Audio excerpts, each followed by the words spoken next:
Welcome back everyone. इस video में discuss करेंगे सेक्स और रिप्रोडक्शन के अंदर ट्रांसडक्शन के बारे में, यानी कि पराक्रमण के बारे में।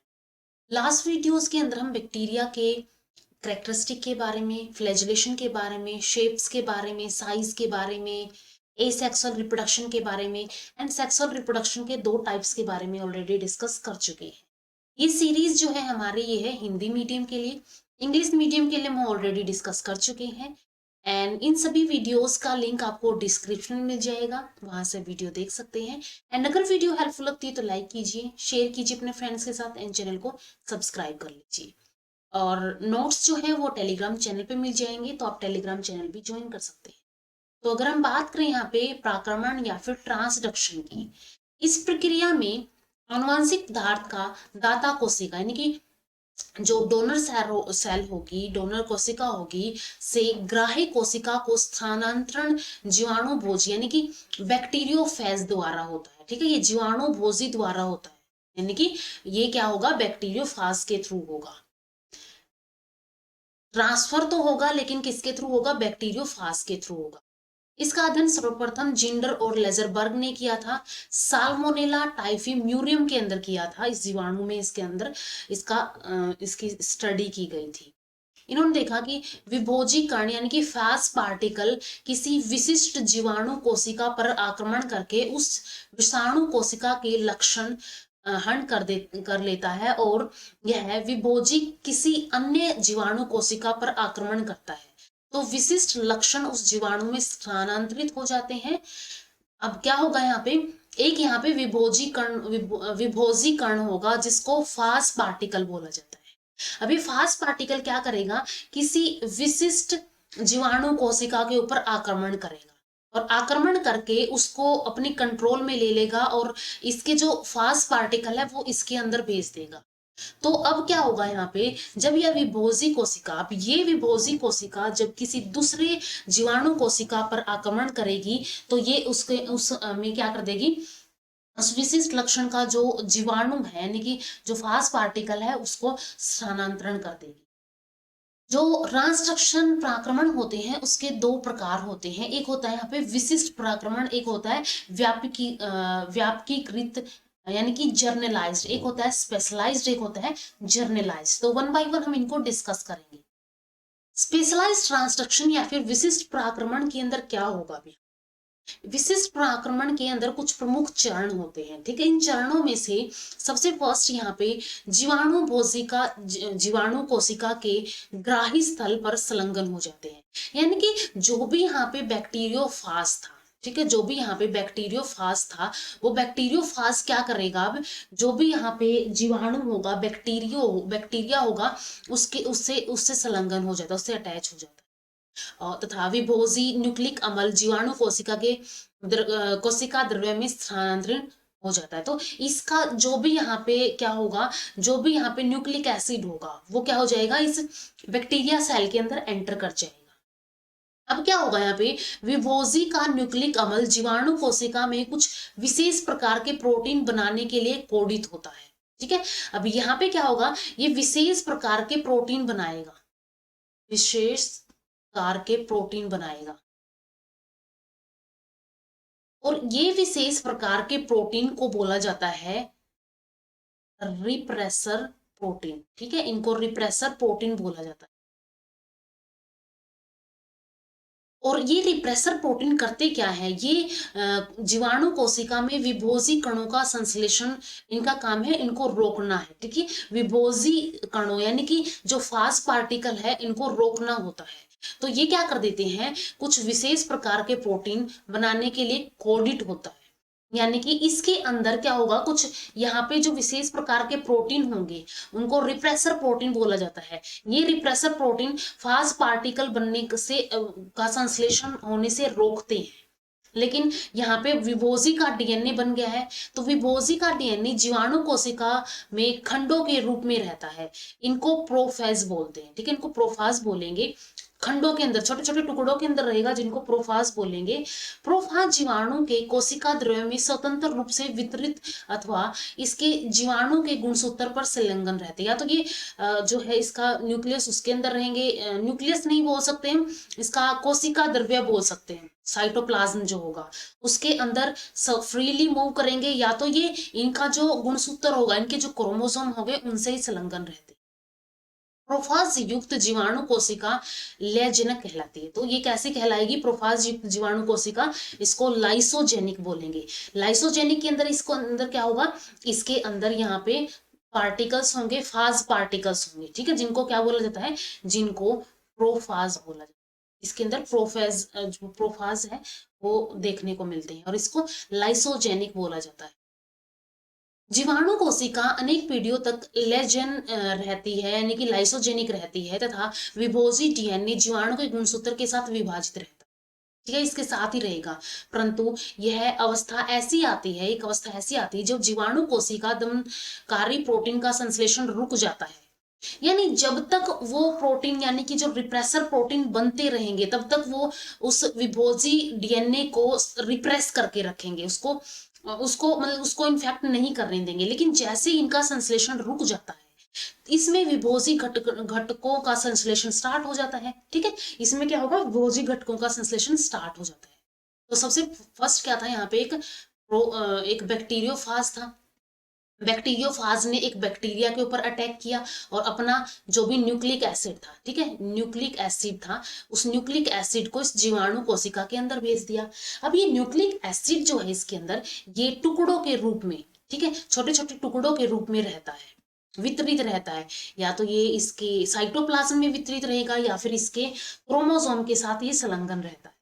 अब इसके बाद क्या होगा, ये जो जीवाणु कोशिका है, ठीक है, ये जो जीवाणु कोशिका है, बैक्टीरिया है, ये क्या करेगा, इसके पास कुछ विशेष प्रकार के प्रोटीन होते हैं, विशेष प्रकार के प्रोटीन होते हैं।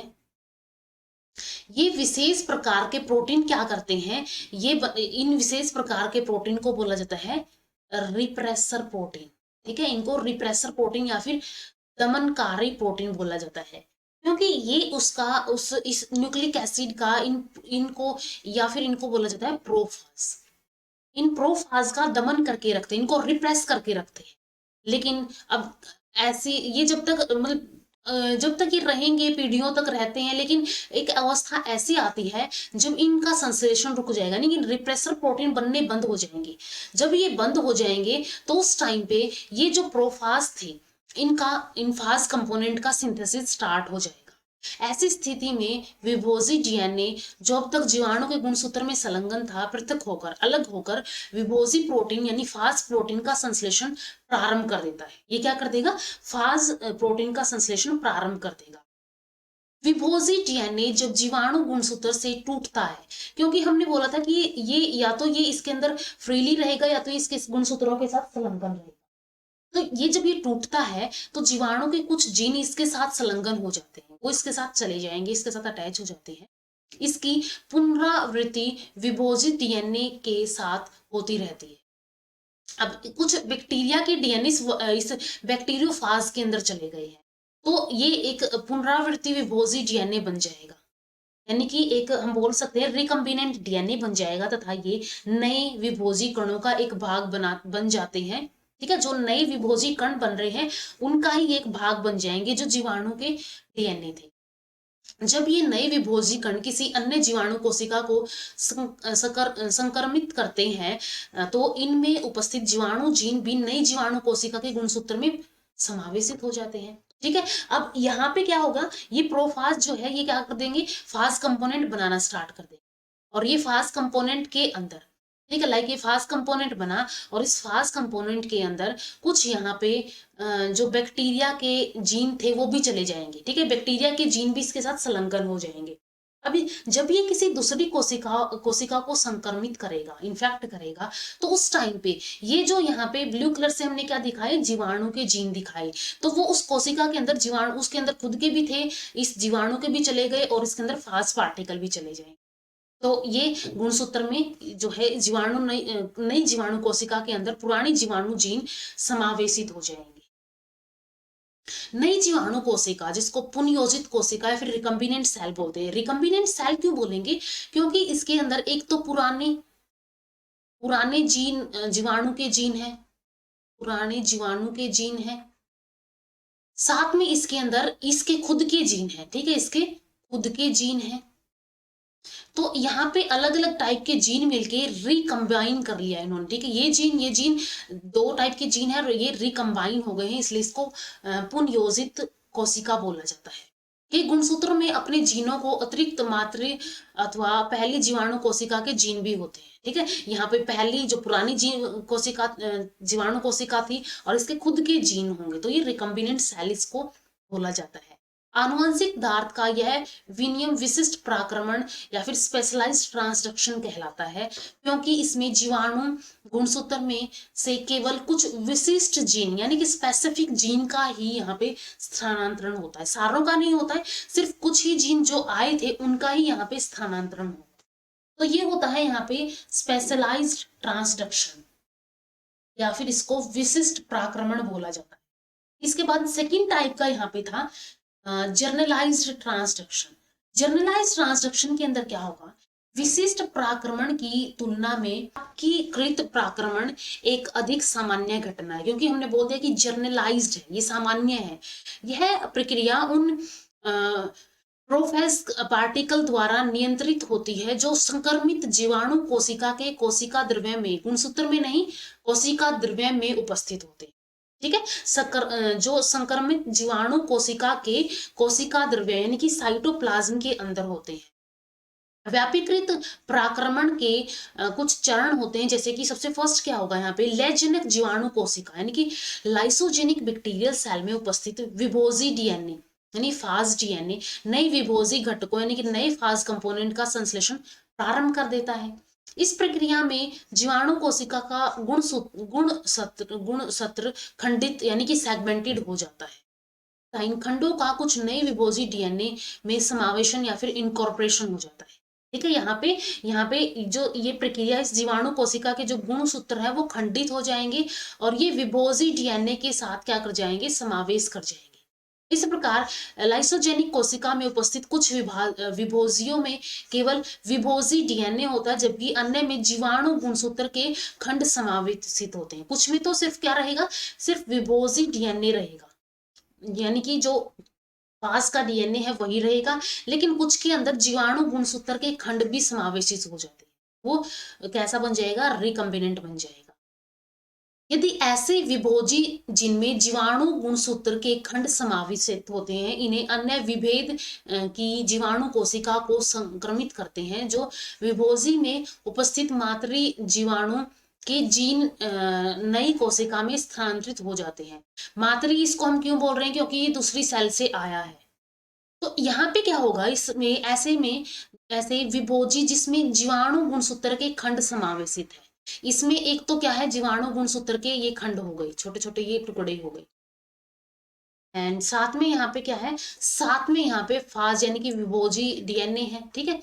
इसके अंदर ये समावेशित है, किसी अन्य विभेद की जीवाणु कोशिका को संक्रमित करेंगे। अब ये क्या करेंगे, किसी और अन्य को संक्रमित करेंगे जो विभोजी में उपस्थित जीवाणु के जीन नई कोशिका में स्थानांतरित। तो जो भी ये यहाँ पे ये जीन है, यहाँ पे जो भी मातृ जीवाणु यानी पुरानी जीवाणु, पुरानी बैक्टीरिया सेल के जीवाणु जीन है, वो क्या हो जाएंगे, नई कोशिका के अंदर ट्रांसफर हो जाएंगे, फिर स्थानांतरित होते हैं।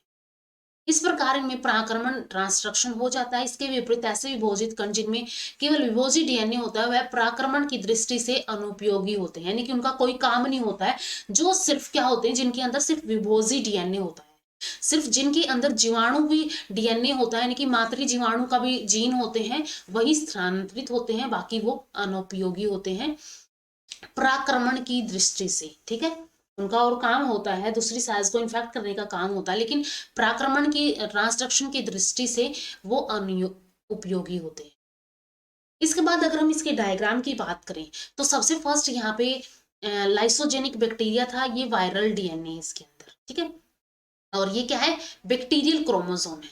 इसके बाद ये जो बैक्टीरियल जीन्स है वो क्या करेंगे, वो किसी दूसरी सेल के अंदर जाएंगे, एंड दूसरी सेल के अंदर यहाँ पे क्या होगा, फास्ट कंपोनेंट का सिंथेसिस होगा। फास्ट कंपोनेंट का सिंथेसिस होने के बाद अब ये सेल को किल कर देंगे, अब ये इस सेल को मार देंगे। तो इस सेल को मारने के बाद यहाँ पे इसका लाइसिस हो जाएगा होस्ट सेल का, और जो भी फास्ट पार्टिकल है वो बाहर निकल जाएंगे। और इन फास्ट पार्टिकल के साथ कुछ के साथ बैक्टीरियल डीएनए भी होता है, जीवाणु का भी डीएनए होता है। तो अब ये क्या करेंगे, अभी किसी दूसरी जो है इसके अंदर बैक्टीरियल और वायरल डीएनए दोनों होता है। अब ये किसी दूसरी सेल को, नई सेल को जो है ये यहाँ पे आए बैक्टीरियोफाज यानी कि नई सेल को इन्फेक्ट किया, ये इसका क्रोमोसोम है। और दोबारा से यहाँ पे क्या हुआ, इसने अपना न्यूक्लिक एसिड ट्रांसफर कर दिया होस्ट सेल के अंदर, एंड इसकी जो भी जीन्स थे वो क्या हो गई, इस बैक्टीरियल डीएनए के अंदर आ गए, और इसको वायरल डीएनए भी इसके अंदर, ये जो है इसके अंदर इनकॉर्पोरेट हो गया। तो ये अगेन फिर क्या करेगा, एक नई उसको जो है इन्फेक्ट करेगा। तो इस वे में इसकी लाइफ साइकिल, या इस वे में इसकी जो प्रोसेस है ट्रांसडक्शन की वो चलती है। तो इस वे में इसकी तो इस वे में ट्रांसडक्शन की प्रोसेस चलती है, या फिर प्राक्रमण की विशिष्ट प्राक्रमण की स्पेशलाइज्ड ट्रांसडक्शन की प्रोसेस चलती है। यद्यपि रूपांतरण यानी ट्रांसफॉर्मेशन तथा प्राक्रमण की प्रक्रिया प्रक्रिया में समानताएं, परंतु मुख्य भेद होते हैं इसके अंदर, ठीक है। रूपांतरण और प्राक्रमण के अंदर यानी ट्रांसफॉर्मेशन ट्रांसडक्शन के अंदर कुछ डिफरेंस होते हैं। प्राक्रमण में दाता कोशिका से ग्राही कोशिका को आनुवंशिक पदार्थ स्थानांतरण एक टेम्पलेट विभोजी यानी कि टेम्पलेट फाज द्वारा होता है, जबकि रूपांतरण में स्थानांतरण एक विलयन यानी कि सॉल्यूशन के माध्यम से होता है, ठीक है। रूपांतरण में क्या हुआ है, यहाँ पे सॉल्यूशन के माध्यम से होगा, लेकिन प्राक्रमण के अंदर क्या होता है, ये एक टेम्पलेट या विभोजी यानी कि टेम्पलेट फाज के थ्रू होता है। रूपांतरण की प्रक्रिया डिऑक्सीराइबोन्यूक्लिक नामक एंजाइम के प्रभाव से रुक जाती है, ठीक है। डिऑक्सीराइबोन्यूक्लेज एंजाइम के प्रभाव से रुक जाएगी, जबकि प्राक्रमण पर इसका कोई प्रभाव नहीं पड़ता है, ठीक है। प्राक्रमण पर इसका कोई प्रभाव नहीं पड़ेगा, ट्रांसडक्शन इससे अफेक्ट नहीं होगा, क्योंकि प्राकरण में अनुवांशिक पदार्थ विभोजक कणों के भीतर सुरक्षित रहते हैं, ठीक है। ये क्या रहते हैं, अनुवांशिक पदार्थ जो है इसके, वो इन जो फास्ट पार्टिकल है उनके साथ इनकॉर्पोरेट होते हैं, तो ये इसके भीतर ही सुरक्षित रहते हैं संभवतः, इसी कारण से प्रक्रिया एंजाइम द्वारा प्रभावित नहीं होती है। तो ये जो डिऑक्सीराइबोन्यूक्लेज एंजाइम है वो इसको प्रभावित नहीं करेगा। तो ये होता है यहाँ पे प्राक्रमण का प्रोसेस। तो हमने सेक्सुअल रिप्रोडक्शन के अंदर कंजुगेशन, ट्रांसफॉर्मेशन, ट्रांसडक्शन तीनों ही प्रोसेस डिस्कस कर ली। नेक्स्ट वीडियो से हम स्टार्ट करेंगे एल्गी के बारे में, ठीक है। तो इस वीडियो में इतना ही। अगर वीडियो हेल्पफुल लगी हो तो लाइक कीजिए, शेयर कीजिए अपने फ्रेंड्स के साथ, एंड चैनल को सब्सक्राइब कर लीजिए। Thank you so much.